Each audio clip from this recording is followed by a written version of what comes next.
آپ یہ جو دیکھتے ہیں نا لگژری کاریں گاڑیاں، گوروں کا آنا جانا، بلینئر اور فلانا، آخرکار کیا ہے ان کے پاس؟ دین ہے ان کے پاس؟ جنت ہے ان کے پاس؟ اس کے مقابلے میں بلال حبشی، خباب ابن ارت، عمار ابن یاسر، جن کو پیسے دے دے کے رسول اللہ آزاد کرواتے رہے ہیں، جنت کے سردار ہیں وہ لوگ۔ تو جو کچھ بھی کسی کو ملے گا وہاں پر وہ آپ کی اپنی تیاری ہے۔ یوم الدین، یوم الدین کہا ہے اس لیے کہ بدلے کا دن، دین کہتے ہیں بدلے کو، جس دن آپ کو بدلہ کس چیز کا؟ ہماری اسی زندگی کا، جو ہم کرتے رہے ہیں۔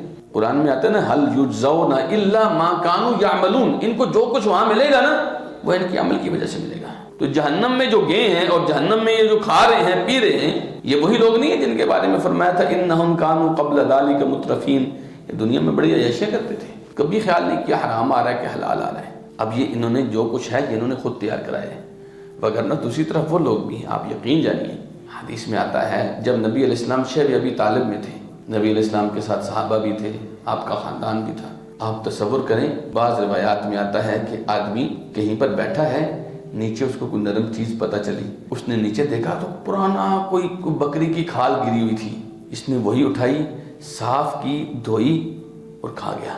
صحابہ کرام کہتے ہیں کتنی دفعہ ایسے ہوتا تھا، ہم تیل کے ساتھ کھانا کھاتے تھے، زیتون کے تیل کے ساتھ، اس ٹائم زیتون مدینے میں عام ہوتا تھا، اور تیل سے بدبو آ رہی ہوتی تھی، ہمارے ناک کو تنگ بھی کر رہی ہوتی تھی، لیکن کھاتے تھے، کیا کریں۔